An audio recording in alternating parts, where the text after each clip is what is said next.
OBC revalidation নিয়ে তোমাদের কিন্তু অনেক কোশ্চেন আমি দেখতে পাচ্ছি, অনেকে কমেন্ট করছো।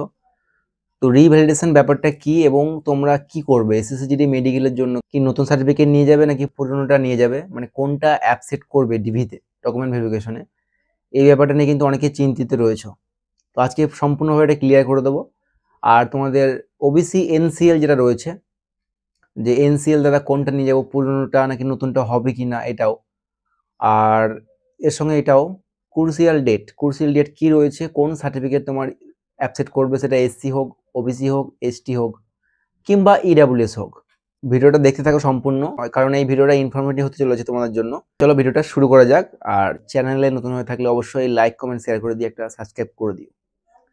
তো দেখো, কথা হচ্ছে আমাদের ওয়েস্ট বেঙ্গলে এই বিষয়টা নিয়ে কিন্তু মানে ওবিসি কিন্তু প্রচুর পরিমাণে রয়েছে। তো ক্যাটাগরি ভাগ করে দেওয়া হলো সুপ্রিম কোর্টের নির্দেশে। ক্যাটাগরি এ এবং মানে ওবিসি এ এবং বি, মানে দুটো ক্যাটাগরি ভাগ করা হয়েছে।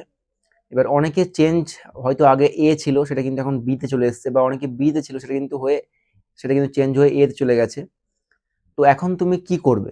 সার্টিফিকেট কি রিভ্যালিডেশন করবে? অনেকেই জিজ্ঞাসা করছে, দাদা যদি আমি রিভ্যালিডেশন করি সেক্ষেত্রে কি আমার অ্যাপসেট করবে কি করবে না? তো কথা যেটা মেন কথা, আমি অনেকে কমেন্ট রিপ্লাই করেছিলাম যে তোমরা রিভ্যালিডেশন করে নাও, এদিকে কোনো রকম সমস্যা হবে না। কারণ রিভ্যালিডেশনটা তুমি নিজের ইচ্ছা অনুসারে করছো না, তুমি কিন্তু এটা সুপ্রিম কোর্টের বা হাইকোর্টের নির্দেশে করছো, যেটা ওয়েস্ট বেঙ্গলে সবাই করছে। তো এই বিষয়টা কিন্তু সবার কাছেই জানা আছে যে হ্যাঁ, ওয়েস্ট বেঙ্গলে এরকম রিভ্যালিডেশন, ওবিসি কার্ডের এরকম সমস্যা রয়েছে, সেক্ষেত্রে রিভ্যালিডেশন করা হয়েছে।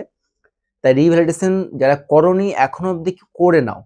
কারণ আজকে তোমার এসএসসি জিডি রয়েছে, আগামী দিনে ডাব্লিউপি থাকবে, বা নেক্সট যে এক্সামগুলো সেক্ষেত্রে কিন্তু সমস্যা হতে পারে। তো রিভ্যালিডেশন করে নেবে, তোমার কাছে যে নতুন সার্টিফিকেট থাকবে এবং যে পুরনো যেটা ছিল সেটাও থাকবে, তুমি দুটোই নিয়ে যাবে। তোমাকে যেটা বলবে দেখাতে তুমি সেটাই দেখিয়ে দেবে।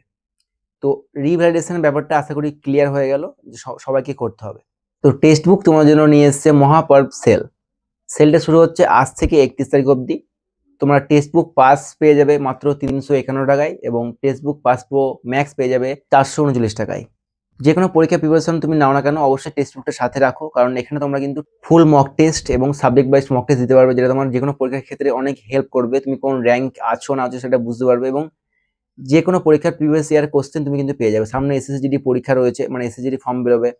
এছাড়াও ডাব্লিউপি কনস্টেবল রয়েছে, কলকাতা পুলিশের কনস্টেবল রয়েছে, রেলওয়ে গ্রুপ ডি রয়েছে, এছাড়াও এসএসসির অন্য রকম পরীক্ষা কিন্তু রয়েছে। ঠিক আছে, তো এটা নিতে পারো, তোমার প্রিপারেশন আরো বেটার হবে। এছাড়াও ইউডাব্লিউএস কুপন কোড ইউজ করলে তুমি কিন্তু এক্সট্রা 12% ডিসকাউন্ট পেয়ে যাবে। ভিডিও ডেসক্রিপশনে লিঙ্ক দেওয়া থাকবে, তোমরা ওখান থেকে পারচেস করে নিতে পারো। তো তোমাদের যেটা বলছিলাম, এনসিএল ওল্ড নাকি নিউ, কোনটা নিয়ে যাবে? দেখো, এনসিএল এর ভ্যালিডিটি থাকে 6 মাস।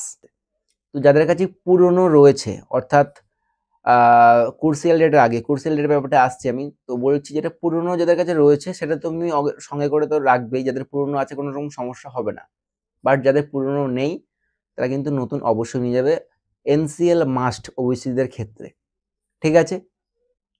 তো এনসিএল পুরনো থাকলে কোনো সমস্যা নেই, যদি না থাকে নতুন করে নিতে পারো, কারণ 6 মাস হলেই ধরে নাও হয়ে যায়, মানে 6 মাস পরে কিন্তু ভ্যালিডিটি থাকে না। অনেক সময় অনেক সেন্টারে কিন্তু 6 মাস ক্রস হয়ে গেলেও কিন্তু নেয়। তো এটা কিন্তু সেই তুমি যেখানে মেডিকেল করবে বা অর্থাৎ ডিভি করবে সেই স্যারদের বা সেই অফিসারদের উপর ডিপেন্ড করছে তারা অ্যাকসেপ্ট করবে নাকি রিজেক্ট করবে।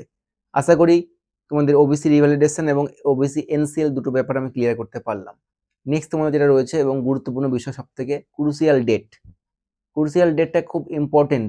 তোমার ওবিসি আছে, তোমার এসসি আছে, তোমার এসটি আছে, কিংবা তোমার ইডাব্লিউএস রয়েছে আছে। তো ক্রুশিয়াল ডেটটা তোমাদের রয়েছে 14 সেপ্টেম্বর 2024। এই 14 সেপ্টেম্বর 2024-এর আগে যাদের সার্টিফিকেট ইস্যু হয়েছে, সেটা এসসি হোক, এসটি হোক, ওবিসি হোক, যে কোনো ক্ষেত্রে, যে কোনো ক্যাটাগরি ক্ষেত্রে, তাহলে কিন্তু তোমার অ্যাপ্রুভ হবে। যদি তোমার ক্রুশিয়াল ডেটের পরে তোমার যদি সার্টিফিকেট ইস্যু হয়ে থাকে সেক্ষেত্রে কিন্তু সমস্যা হলেও হতে পারে। কারণ এর আগেও দেখা গেছে অনেক ক্ষেত্রে কিন্তু ওবিসি বা এসসি নেওয়া হয়নি, বাদ দেওয়া হয়েছে, ডিরেক্ট রিজেক্ট করে দেওয়া হয়েছে। এবং ইডাব্লিউএস ক্ষেত্রে কিন্তু অনেক ক্যান্ডিডেট কিন্তু বাইরে গেছে এই একটা কারণে। আর ইডাব্লিউএস এর ক্ষেত্রে তো দুটো ব্যাপার আছে, একটা ফাইন্যান্সিয়াল ইয়ার আর একটা রয়েছে তোমার ইস্যু ডেট আই থিঙ্ক কিছু একটা হ্যাঁ দুটো মানে একটা ফাইন্যান্সিয়াল ইয়ার রয়েছে আর একটা মানে সার্টিফিকেট ইস্যু ডেট রয়েছে। তো এই দুটো ইডাব্লিউএস কিন্তু মাথায় রাখবে তোমরা, যে আমি ইডাব্লিউএস নিয়ে একটা স্পেশাল ভিডিও বানিয়ে দিয়েছিলাম, ওর ভিডিওটা দেখে নিও। ইডাব্লিউএস এর ব্যাপারে একটু তথ্যটা বেশি দেওয়া রয়েছে। তো এটা মোটামুটি বললাম যে 14ই সেপ্টেম্বর তোমাদের কিন্তু ক্রুশিয়াল ডেট রয়েছে এই ভর্তিটা 2025-এ। তো তার আগে যাদের সার্টিফিকেট থাকবে তাদের কোনো সমস্যা নেই, তাদের কিন্তু 100% অ্যাকসেপ্ট করবে। বাট তাদের পরে যাদের সার্টিফিকেট ইস্যু হয়েছে সেক্ষেত্রে কিন্তু প্রবলেম হলেও হতে পারে। বোঝা গেল? তো এই টপিকে কিন্তু অনেক কমেন্ট ছিল, অনেক কোয়ারি ছিল ছেলেপিলের।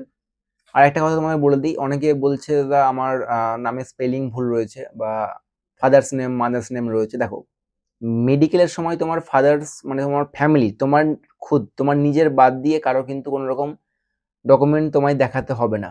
বাট তোমার ডকুমেন্টে তোমার বাবার নাম যেটা রয়েছে সেটা কিন্তু প্রত্যেকটা ডকুমেন্টে সেম থাকা চাই, কিংবা অ্যাড্রেস। তোমার দেখা গেলো আধার কার্ডে একটা রয়েছে, অ্যাডমিট কার্ডে একটা রয়েছে, সেক্ষেত্রে কিন্তু সমস্যা হবে। তাই তোমার সার্টিফিকেট একটা মানে সবকটা কিন্তু সেম থাকতে হবে, তোমার ফাদার্স নেম এবং তোমার ভিলেজ এবং তোমার নামের স্পেলিং। যদি কোনো রকম যদি এখনও মিস্টেক থাকে, এখনও সময় রয়েছে, কোর্টে গিয়ে এফিডেভিট করে নাও। মাত্র 4 থেকে 500 টাকা খরচা রয়েছে, তাহলে কিন্তু তোমার আর এই সমস্যায় পড়ে থাকতে হবে না। তো ক্লিয়ার, এটুকুই তোমাদের ইনফরমেশন দেওয়ার ছিল। এবং গুরুত্বপূর্ণ বিষয়টা অনেকেই কমেন্ট করছে, অনেক দিন ধরে আমি দেখছি। ঠিক আছে, তো যাই হোক, ভিডিওটা ভালো লাগে থাকলে অবশ্যই লাইক কমেন্ট শেয়ার করে দিয়ে সাবস্ক্রাইব করে দিও। আর টেলিগ্রামে জয়েন হতে ভুলে যাও না, কারণ A to Z আপডেট আমি সবার আগে ওখানে দিয়ে থাকি। দেখা হচ্ছে খুব তাড়াতাড়ি নেক্সট কোনো ভিডিওতে। ভালো থেকো, সুস্থ থেকো, জয় হিন্দ।